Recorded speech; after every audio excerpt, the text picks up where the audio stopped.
할렐루야. 네, 오늘 수요 예배 나오신 여러분이 우리 주님의 축복과 은혜가 함께하기를 간절히 바랍니다. 오늘은 오순절을 기다리는 자들 이런 제목으로 함께 은혜 나누길 원합니다. 예수님이 죽으셨다가 무덤에서 다시 사흘 만에 부활하신 사건은 제자들에게 매우 충격적이고 놀라운 일이었습니다. 감히 상상하지도 못했던, 아무도 주님의 부활을 예상한 사람이 아무도 없었습니다. 예수님은 그 말씀을 수도 없이 하셨지만 제자들은 듣고 싶은 것만 들었지 그것은 전혀 기억하지를 못했습니다. 또 40일 동안 예수님은 제자들과 함께 계시면서 제자들에게 말씀하십니다. 너희는 가서 모든 족속으로 제자를 삼으라 라고 말씀하십니다. 또 우리가 사도행전에 보면은 너희가 예루살렘을 떠나지 말고 내게 들은 바 아버지 약속하신 것을 기다리라. 너희는 몇 날이 못되어 성령으로 세례를 받을 것이다. 또 사도행전 1장 8절에 보니까 오직 성령이 너희에게 임하면 너희가 권능을 받고 능력을 받고 예루살렘과 온 유대와 사마리아와 땅끝까지 가서 내 증인이 되리니 라는 말씀을 하셨는데, 사실 그런 말씀들은 지금까지 들어보지 못한 말씀이었어요. 이런 말씀은 예수님께서 십자가에 죽기 전에 이런 말씀을 하신 일은 없어요. 이것은 정말 지하들이 부활하신 예수님으로부터 새롭게 그들이 기억하고 새롭게 들은 그런 말씀이었어요. 자, 너무나 그 말씀들은 충격적이었고 당혹스러워. 너희를 가서 모든 족속으로 우리가 어떻게 제자를 삼을 수 있을까? 더 놀라운 것은 예수님께서 그 제자들이 보고 있는 가운데서 감람산에서 구름을 타고 하늘로 승천하셨다는 사실입니다. 그들의 눈에서 예수님이 시야에서 사라져 버리셨습니다. 멍하니 놀라서 하늘만 쳐다보고 있는데 흰옷을 입은 두 천사가 말했습니다. 갈릴리 사람들아, 어찌하여 서서 하늘만 쳐다보고 있느냐? 이렇게 구름을 타고 가신 그 예수는 너희가 가심을 본 그대로 다시 오시리라 라고 말씀했어요. 정말 그 모든 것은 그들에게 너무나 충격적인 사실이었어요. 만약에 여러분이 보는 데서 제가 구름을 타고 올라간다면 얼마나 여러분 놀랐겠습니까? 근데 예수님이 제자들이 보는 데서 구름을 타고 하늘로 사라져 버렸어요. 그걸 한 번도 경험해 보지 못한 일이었어요. 한 번도 상상해 보지 못한 일이었어요. 더구나 그 예수님이 다시 오신다는 사실에 그들은 놀라움을 금할 수가 없었습니다. 어찌 보면 예수 믿는 삶이라는 것은 좀 어떨 때는 좀 이렇게 여러분이 좀 지루해 보이기도 하고, 어떻게 보면 별로 뭐 그래 변화도 없고 그냥 매일 그 일인 것처럼 이렇게. 또 세상에 무거운 짐을 지고 와서 또 무거운 짐을 지고 나 홀로 이렇게 힘들어 왔다가 뭔가 또 좀 은혜를 받고 내려가는 것 같지만 역시 엘리베이터 타고 내려갈 때는 역시 내 마음과 몸은 무거워. 그래서 매일 똑같은 일들이 그냥 반복되지 뭔가 새롭고 신기한 일들은 별로 없는 것처럼 느껴질 수도 있습니다. 그러나 여러분 생각해 보세요. 우리가 예수를 모르다가 예수를 믿게 되었고 예수님을 내 구주로 영접했을 때 얼마나 영적인 도전을 받습니까? 그 예수라는 분이 나를 위해 십자가에 죽으셨대. 얼마나 나를 사랑하셨으면 그분이 나를 위해서 이 땅에 오셨대. 여러분, 더더욱 그분이 십자가에 피 흘려 죽으심으로 내 모든 더럽고 추악한 죄가 다 용서받았고 이제 그분이 부활하심으로 내가 영원한 생명을 얻게 되었대. 그리고 그분은 지금도 성령으로 나와 함께 하시고 내 삶을 지켜보고 계시고 나와 동행하고 계신데, 그리고 그분은 지금도 내가 기도하는 것을 응답하시고 내 삶에 나와 함께 하셔서 나를 기적같이 도와주고 계신데, 여러분 그런 일은 어떻게 이렇게 무미건조하고 어떻게 지루할 수가 있습니까?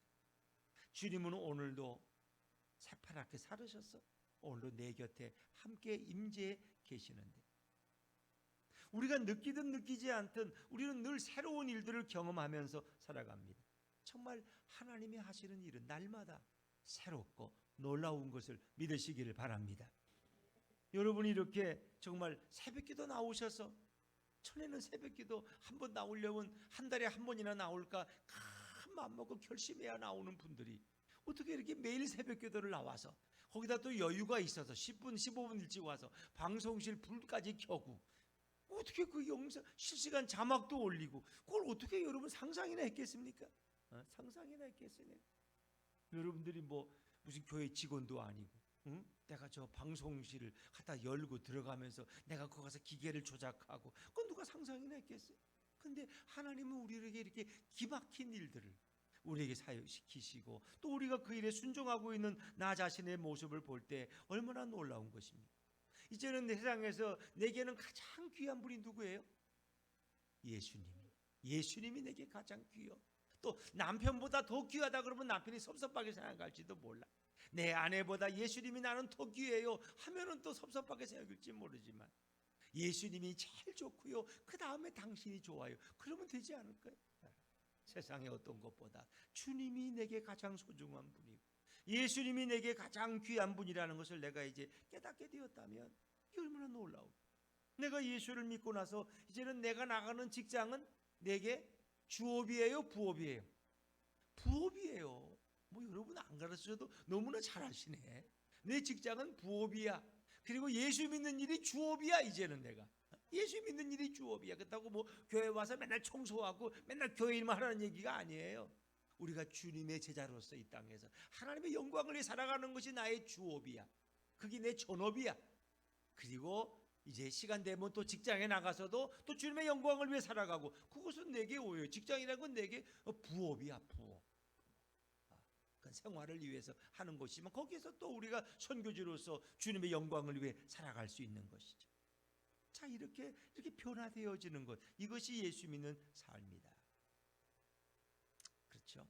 제가 새벽 기도회 때도 이렇게 좀 반주자가 있으면 좋겠다. 제가 실제 어디 인터넷에 기독교 직원 구인이라고 이렇게 있더라고요. 그래서 보니까 반주자 뭐 이렇게 목회자도 구하고, 거기다 제가 올렸어요.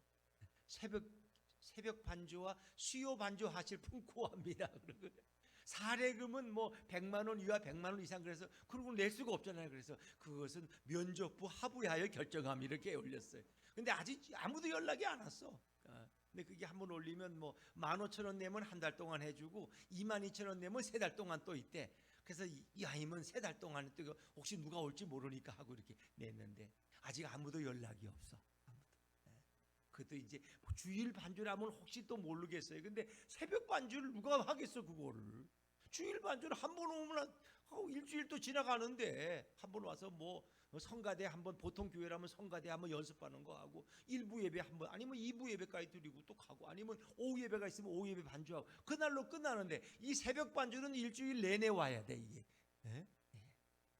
그렇다고 뭐 주일 반주자보다 더 주겠어요? 그러니까 누가 쉽사리 새벽기도 나오는 것 자체도 어려우니까 누가 거기 응하기는 정말 어려울 거야. 거기다 또 새벽기도 반주에다 또 수요 예배 반주까지 해달래. 참, 누가 그거 보고 욕을 안 하겠어요? 별 이상한 사람이 다 있다고. 새벽기도 반주자를 구하는 사람이 어디 있느냐고. 근데 저는 하나님이 그런 믿음을 주시더라고. 왜 새벽기도 반주를 광고 안 하느냐고. 그럼 또 누가 와서 또 사례비도 안 받고 봉사할 사람이 생길지 누가 알겠느냐. 근데 진짜 오늘 새벽에 이렇게 반주자가 생기니까 너무 놀랍지 않아요, 여러분? 그것도 바로 하루 전날 카페 갔더니 뭘 한 분이 이렇게 와 계셔. 그랬더니 뭐 집사람이 소개, 이분이 뭐 음악을 잘한대. 그러니까 뭐 난 들어보지도 못한 바순인지 뭐 빠순이라고, 근데 뭐 그런 걸 이렇게 연주한대. 너 그걸 들어봤어야지. 내가 본 적도 없는데. 나중에 보니까 빠순이라는 악기가 굉장히 길더구만요. 이 목관 악기인데 플룻보다 훨씬 길어. 이만한 걸 가지고 이렇게 불더라고. 난 쳐다보지도 못했고 들어보지도 못했어. 근데 그분이 이제 그런 걸 전공했다는 거야.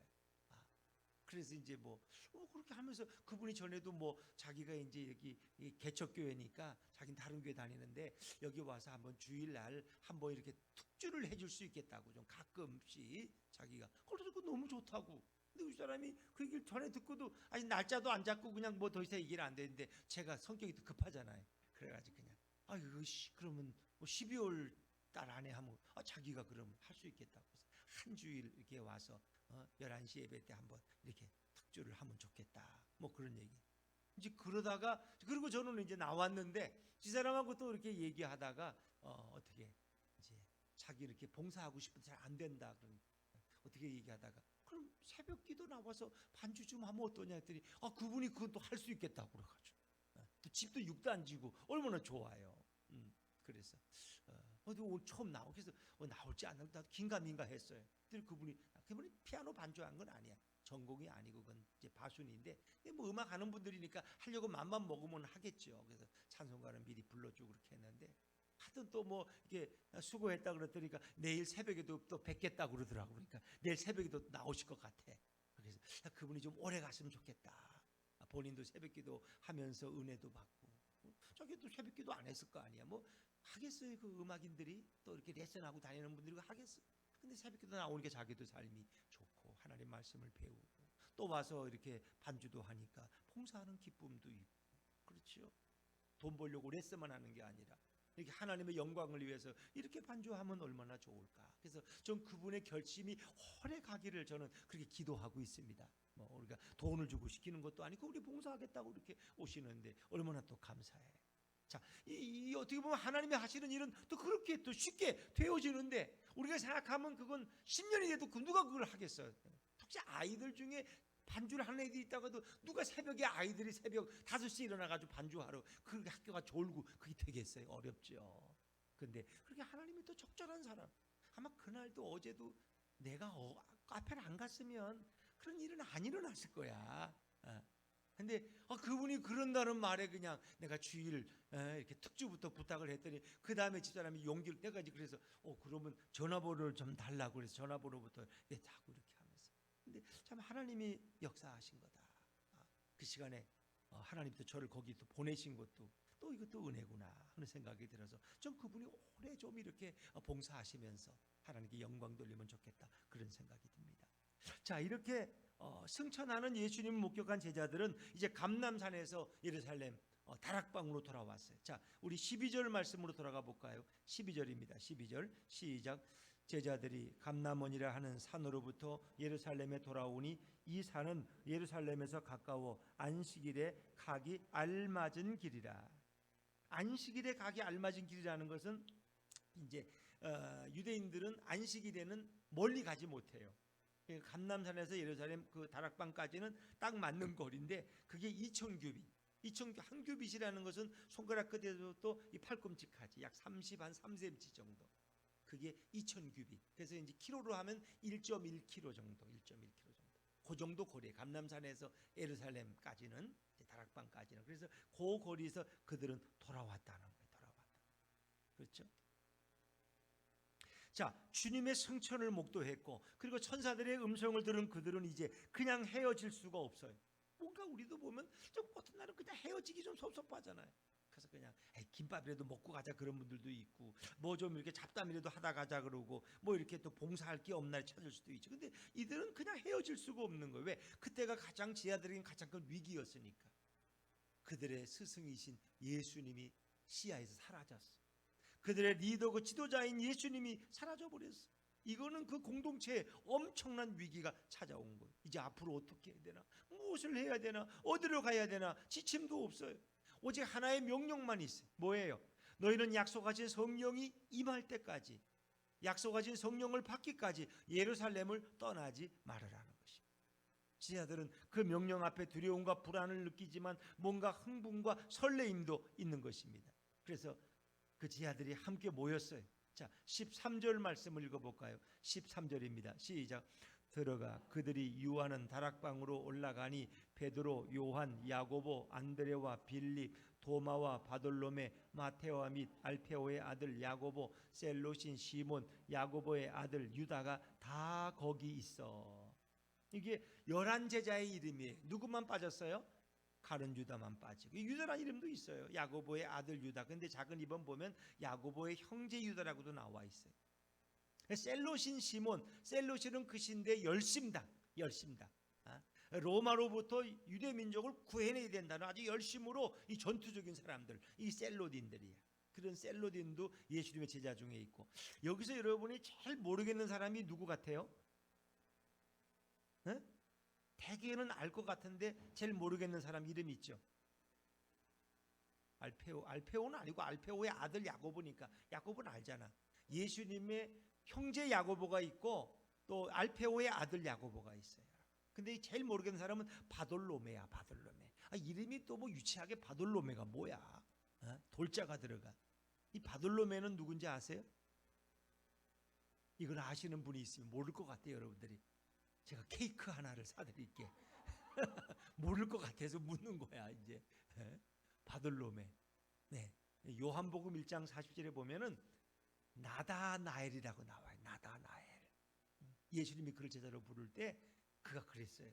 베드로가 안드레에게 가서 얘기하니까 저분이 우리의 메시아 예수님이라고 했더니 세상에 갈릴리 출신의 선한 사람이 나겠느냐 말이야. 이런 메시아가 어떻게 갈릴리에서 오겠느냐 하는 사람. 근데 예수님은 그를 보고 그는 참 이스라엘 사람이구나. 그 안에 간사한 것이 하나도 없구나. 그는 거짓이 없는 사람이야. 참 깨끗한 사람. 근데 그 나다나엘이 나중에 이제 바들로메라는 이름으로 불려지면서 예수님의 12제자 중에 한 사람이 되는 것입니다. 여러분이 뭐 알 것 같으면 제가 묻기나 했겠어요. 눈치를 보니까 다 모를 것 같아.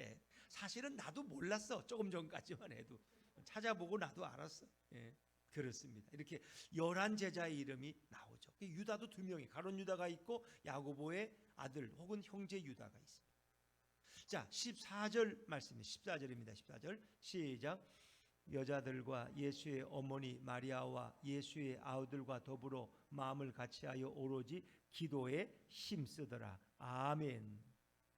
자, 이들이 모인 이유는 단 한 가지 모임이에요. 단 한 가지.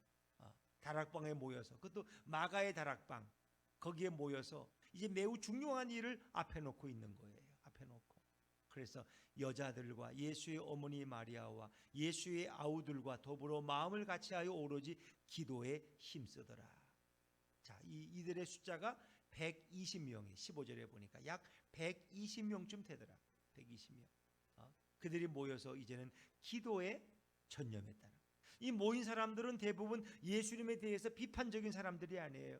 예수님을 적당히 사랑하는 그런 사람들이 아니에요. 예수님을 뜨겁게 사랑하는 사람. 그래서 이 여인들은 예수님의 무덤까지 쫓아갔던 여인들이에요. 십자가 밑에서 그 예수님의 죽어가는 과정을 목도하고 눈물을 흘렸던 여인들이야. 예수님의 시신을 또 이렇게 모셔다가 잘 장례 치르도록 지켜보았던 여인들이었어요. 되게 다 예수님을 너무 사모하고 사랑하던 그런 사람들이 여기 몰려있는 거예요. 여러분, 이게 수요 예배 나오신 분들이 뭐 예수 적당히 믿는 사람이 수요 예배 나오겠어요? 안 나오죠. 근데 예수님을 뜨겁게 사랑하고 예수님을 더 알고 싶어서 하나님의 말씀을 더 마음 깊이 새기고자 주님을 사모하는 사람들이 이 새벽기도 오는 거 아닙니까? 여기도 마찬가지. 이 마가의 다락방은 특별한 장소예요. 하나님의 역사가 임할 곳이지만 거기는 아무나 오는 곳이 아닙니다. 정말 주님을 사랑하고 사모했던 사람들이 여기에 모였어요. 이것이 바로 교회인 줄로 믿습니다. 어중이 떼중이가 모인 게 아니에요. 주님을 위해 생명을 바칠 수 있는 하나님의 백성들이 모인 곳이에요. 하나님의 백성들이. 더구나 그들은 마음을 같이하여 한 마음으로 기도했다는 거예요. 그래서 120명의 사람들이 모여서 뭘 했습니까? 그들은 한국교회는 제일 모임은 회의를 주로 많이 합니다. 당회도 있고 재직회도 있고 무슨 위원회 모임도 있고 교사회의도 있고 성가대 회의도 있고 회의가 많아.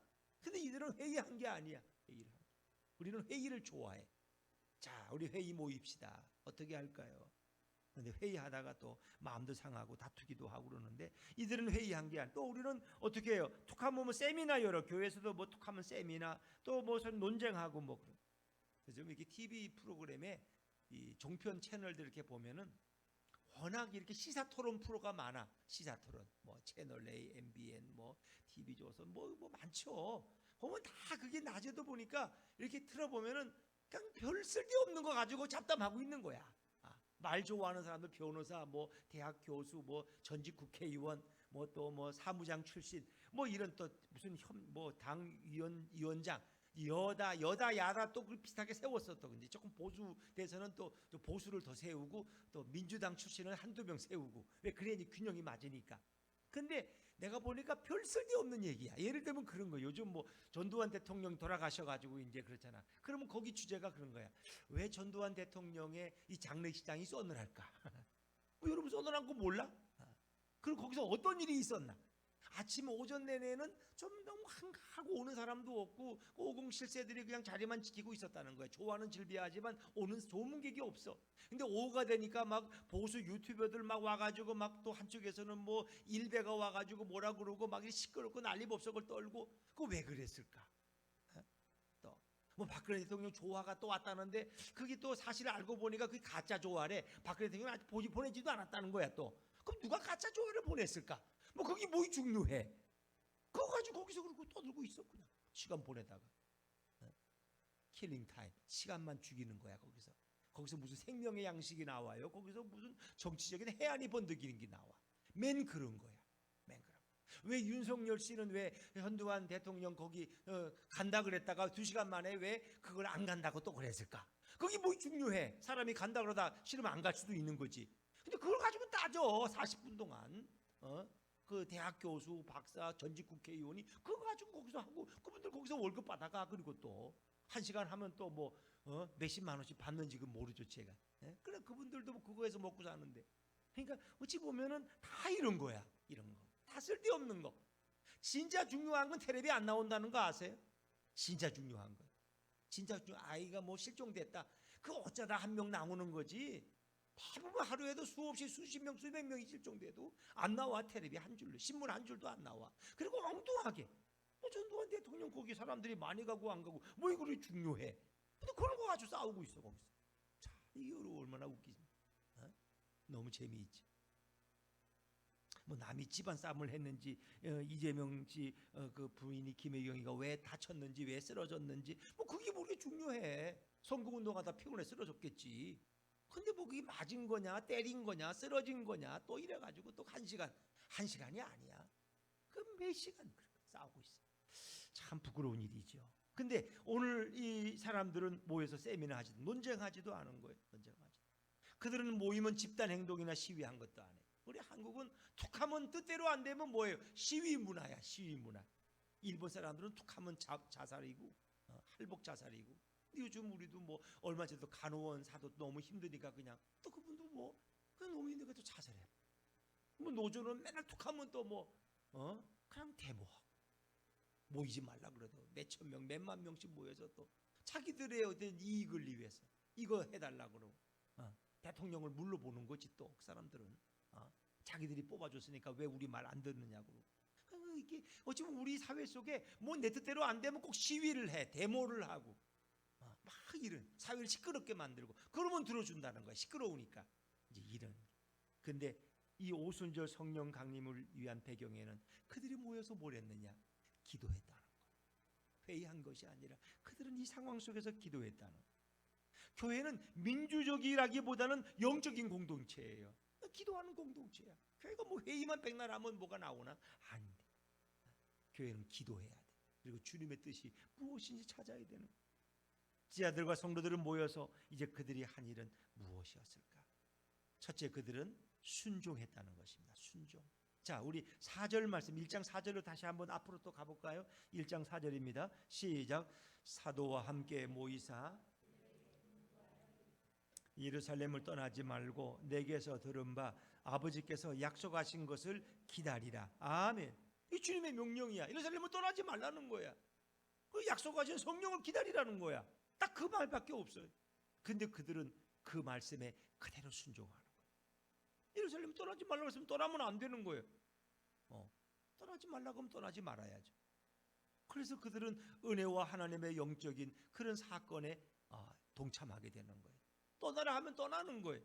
떠나지 말라면 떠나지 않으면 되는 거예요. 주님의 명령대로 순종하면 되는 거예요. 그렇습니다. 주님의 명령과 말씀에 순종하면 반드시 영적 사건이 일어나는 줄로 믿습니다. 하늘의 사건이 일어나고 기적이 일어납니다. 어떤 놀라운 초자연적인 일들을 경험하게 됩니다. 이게 주님의 말씀에 순종할 때 경험되어지는 거예요. 그래서 순종보다 더 위대한 믿음은 없어요. 순종보다 더 위대한 행동은 없어요. 오늘 아침에 시편 몇 편이었어요? 기억하세요? 81편 10절이 내 입을 넓게 열라 내가 채우리라. 그 말씀은 다 외우시라. 웬만하면 그죠? 시편 81편. 그렇습니다. 거기서도 대부분 하시는 말씀이 유월절을 보내면서 그들에게 주시는 하나님의 명령은 너희가 순종하라. 여호와의 말씀을 청종하라는 거예요. 하나님의 말씀을 듣고 그대로 지키라는 거예요. 그러면 내가 너희에게 복을 부어주겠다는 거예요. 여러분, 약속하신 성령이 오실 때까지 그들은 예루살렘을 떠나지 말고 그리고 거기서 기다려야 돼. 기다린다는 것은 어찌 보면 시간을 낭비한다고 볼 수도 있어요. 그래서 이런 것은 거룩한 낭비예요. 교회도 때로는 거룩한 낭비가 있어요. 물질도 거룩하게 낭비할 수도 있어요. 주님의 약속을 기다리기 위해서. 그래서 마리아가 예수님 십자가에 돌아가시기 전에 그 베다니 문둥이 시몬의 집에 있을 때 한 베레라는 여자가 와서 향유옥합을 깨달아 예수님의 머리에 부었더니 또 가룟 유다가 그걸 보고 난리법석을 떨잖아. 그냥 저걸 팔아가지고 가난한 자를 구제하면은 뭐 200데나리온은 받을 수 있는데 저걸 그냥 한번 부어서 왜 저렇게 다 버리냐고 또 난리법석. 그것은 주님을 위해서 너무나 아름다운 일이었어요. 우리는 이것을 거룩한 낭비다. 거룩한 낭비다. 뭐 그렇게 보면은 뭐 성가대가 뭐 악기를 가지고 하는 거 다 낭비지. 그 뭐해 그런 거 뭐 왜 비싼 악기 갖다가 거기서 하고 또 지휘자 또 사례비 줘서 데려오고 반주자 사례비 줘서 왜 그럽니까? 하나님께 영광 돌리기 위해서 그렇게 하는 거죠. 어찌 보면 그들은 기다려야 돼. 낭비처럼 시간을 낭비하고 있는지도 몰라요. 그런데 주님의 그 약속을 지키고 순종하기 위해서는 주님의 은혜를 경험하기 전 때로는 우리가 기다려야 할 때가 있다는 것입니다. 여러분의 생애에 정말 놀라운 일들을 경험하기 원하신다면, 성령의 놀라운 역사들을 목도하기 원하신다면 우리는 약속을 믿고 말씀을 믿고 순종할 수 있기를 주의 이름으로 축원합니다. 성경은 일관되게 그것을 주장합니다. 약속을 믿고 순종하라는. 근데 구약 성경에 유일하게 그 약속을 어기고 자기 마음대로 행동했다가 큰일 날 뻔한 사람이 있어요. 혹시 생각나는 사람 있으세요? 창세기에 아브라함이에요. 아브라함. 하나님께서 너는 내게 지시할 땅으로 가라 그래서 간 곳이 가나안이야. 근데 가나안이 적과 꿀이 흐르는 땅인데 주로 보면은 근데 그 가나안에 기근이 와가지고 농사를 질 수가 없고 양들을 키울 수가 없어. 그 아브라함이 가만히 생각해 보니까 그 가까운 애굽은 나일강 때문에 물이 풍부하고 거기는 그냥 뭐 이렇게 곡식이 많다는 거야. 그러니까 하나님께 물어보지도 않고 떠나면 안 되는데 가나안에 기근이 와도 가나안에 머물러야 되는데 그냥 아내 사례를 데리고 애굽으로 내려간 거야. 그 어떻게 됐어요? 결국 아내를 뺏길 뻔했잖아요. 그냥 그 사례가 나이가 그때 몇 살이었지? 하여튼 나이가 뭐 꽤 많았는데 80세 뭐 70세 이상 됐겠죠. 그런데 그렇게 사례가 예쁜지 사람들이 다 아내를 보고 탐을 내는 거야. 그게 바로의 귀에 들어갔는데 바로가 그냥 너 그 여자가 누구냐 그랬더니 자기 또 누이라고 또 아브라함이 또 거짓말까지 시켰어. 왜? 자기 죽을까 봐. 왜냐면 예전에는 아내가 너무 예쁘면 그 남편을 죽이고 아내를 뺏는 거야. 근데 죽을까 봐 자기 여동생이라고. 그랬더니 바로가 그럼 나에게 좀 데리고 와라. 그래가지고 사례와 바로가 막 동침할 뻔했어 그냥. 근데 누가 나신 거예요? 하나님이 나서신 거예요. 하나님이 바로에게 말씀하시고 바로야 이놈아 그 여자에게 손대면 너 큰일 난다. 앞으로 그 여자에게 손대면 너희 집안에 씨가 마를 것이다. 여자들은 임신하지 못할 것이고 다 유산할 것이고. 깜짝 놀라가지고 이게 무슨 일이냐고. 허니 아브라함이라는 사람의 여동생이라는. 가서 아브라함을 불러다가 알아보니까 사실은 제가 누이 동생도 되고요 아내도 되고요. 그런 대답이 어디 있어요? 모르겠어요. 뭔 친척이니까 뭐 누이 동생을 하시면 그건 거짓말이죠. 자기 아내가 가까운 거죠. 그래서 꾸지람만 듣고 결국 아내 데리고 가라 그래서 나왔는데 얼마나 큰 망신을 당하고. 그러니까 믿음의 사람, 하나님의 사람들이 하나님의 음성을 듣지 않고 자기 가고 싶은 대로 인간적으로 현실적으로 판단해서 움직이면 이렇게 엄청난 실수를 할 수 있다. 엄청난. 이게 이제 아브라함의 교훈이에요. 큰 망신을 당하고 거의 죽을 뻔했는데 근데 이제 왜 하나님이 아브라함과 사례를 살려뒀는지 아세요? 간단해요. 이삭을 낳기 위해서. 이삭을. 왜? 이삭의 후손 가운데 누가 와요? 메시아 예수님이 오시기 때문에. 사례가 필요한데 사례를 죽이면 안 되는 거야. 이게 하나님이 살리시는 거야. 아브라함이 잘못해도 불구하고. 그건 이제 성경의 일관된 역사예요. 일관된 역사. 그래서 모세가 죽을 뻔했는데 하나님이 모세를 보호하시잖아요. 왜? 모세의 그 후손 가운데서 레위인의 후손 가운데서 메시아가 오셔야 되는데 만약에 모세가 죽으면 안 되는 거예요. 누구? 그의 남자아이들 다 죽었어. 다 죽어서 그에 태어난 애들은 모세만 사는 거야. 유일하게. 여자는 뭐 다 살았지만은 하나님이 모세를 살리신. 왜? 그의 후손 가운데 메시아가 오시기 때문에. 그러니까 지금 성경이라는 것은 참 메시아가 오는 일, 그 일을 예언하고 그런 모든 것이 다 구약 성경의 이야기. 그리고 신약에서는 이 땅의 메시아, 우리의 구주가 오셔서 우리를 구원하실 것이 한 것이 이렇게 신약 성경에 소개되고 있잖아요. 자, 오늘 이렇게 오순절을 기다리는 제자들은 그 약속을 믿고 순종하면서 기다렸어요. 제자들은 이렇게 기다림으로써 오순절을 경험할 수가 있었다는 것입니다. 여러분, 오늘 우리들의 문제는 성령의 역사는 믿는데 성령의 역사를 제한할 때가 많이 있다는 거예요. 천지 창조에 성령님이 함께 하셨지? 예수님이 성령으로 잉태되었지? 뭐 성령께서 이렇게 예수님과 동행하셨지? 그건 알아. 인정해. 근데 내 삶 속에 성령이 어떻게 일하고 계시는가는 잘 인정하려고 하자. 성령님은 내 못된 성격도 바꾸실 거야. 우리 가정의 문제도 성령님은 능히 해결하실 거야. 내 인생의 어떤 문제도 성령님이 다 회복하시고 치료하실 거야. 성령의 역사를 제한하지 마라. 성령이 하지 못하실 일은 아무것도 없어요. 어떤 일이든 성령은 다 하실 수 있는 것을 믿으시기를 바랍니다. 이게 성령의 역사야. 근데 우리 자꾸 성령의 역사를 제한해. 내가 뭐 성령 받겠어? 나 같은 사람이 무슨 은사를 받겠어? 나 같은 사람이 기도를 많이 해서 뭐 이렇게 막 기도하고 나는 이렇게 평생 이렇게 그냥 미지근하게 사는 거야. 그냥 기도하다 졸고 졸다가 또 기도하고 그냥 그다음 보면 또 1시간 지나가고 또 가서 밥 해야지 또 그러고. 근데 성령께서 언젠가는 여러분의 삶에도 놀라운 응답과 은혜를 부어줄 줄로 믿습니다. 여러분. 내 인생을 성령이 변하실 것을 우리가 믿어요. 그렇습니다. 그분이 바로 성령님. 그래서 그들은 순종했기 때문에 오순절 성령 강림의 사건 중심에 그들이 있을 수 있었다. 또 그들은 모여서 뭐 했어요? 기도했다는 거예요.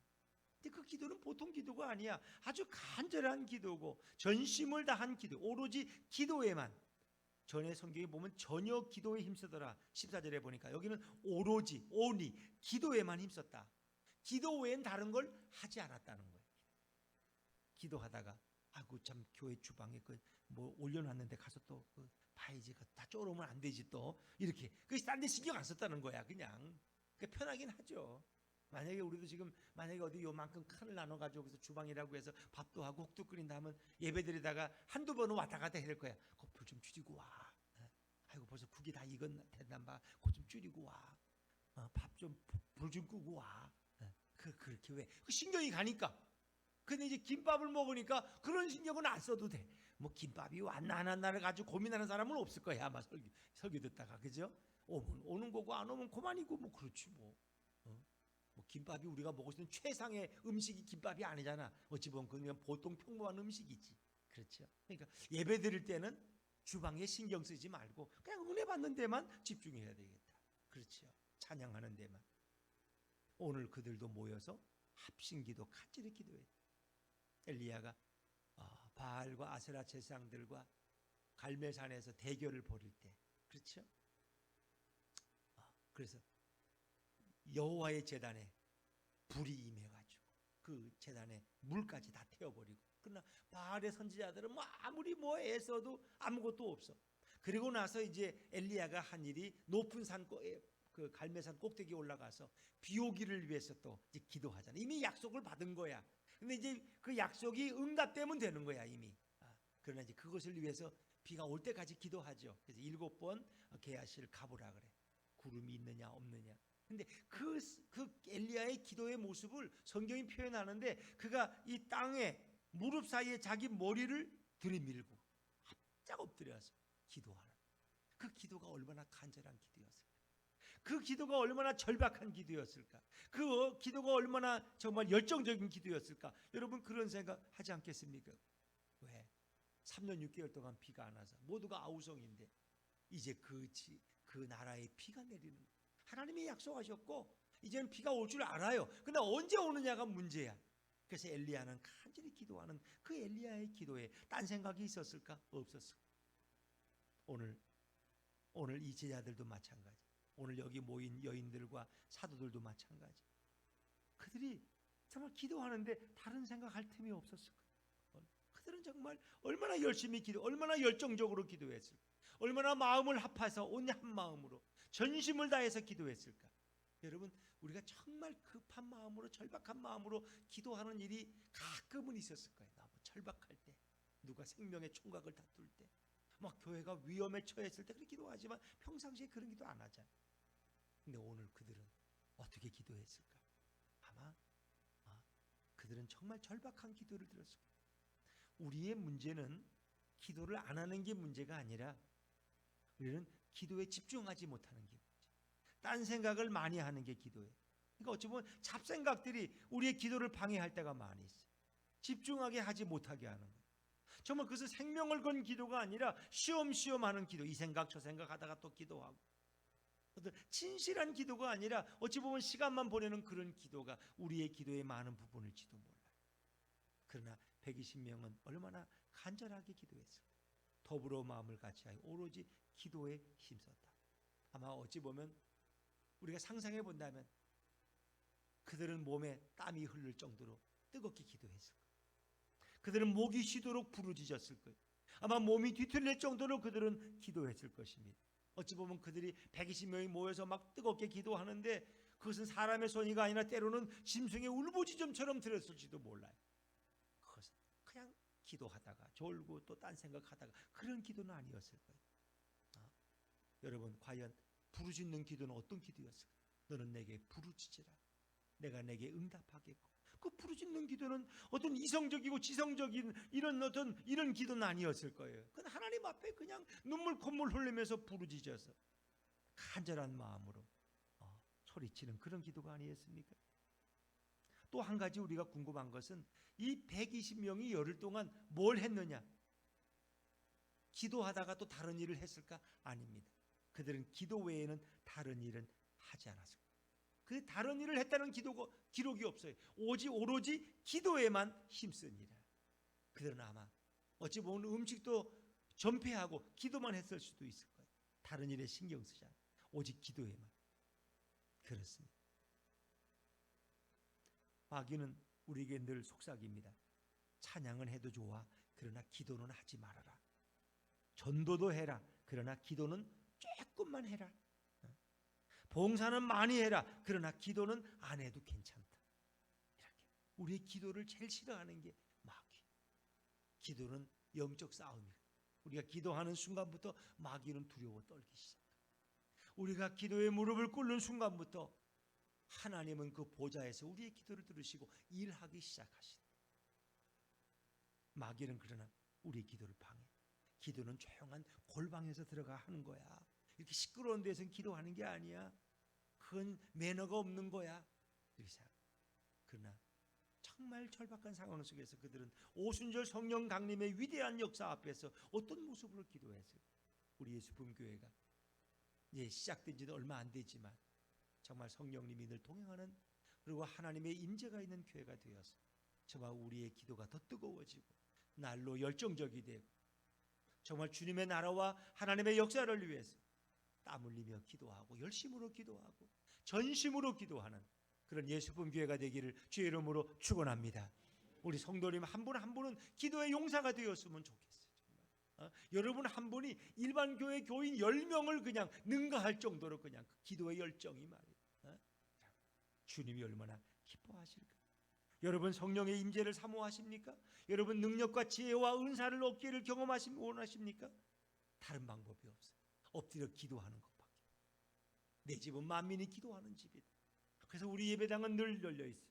여러분 새벽에도 자다가 잠이 안 오면 또 와서 1시간 기도하고 가서 또 주무시고, 뭘 또 하다가 안 되면 또 와서 기도하다가 또 가시고.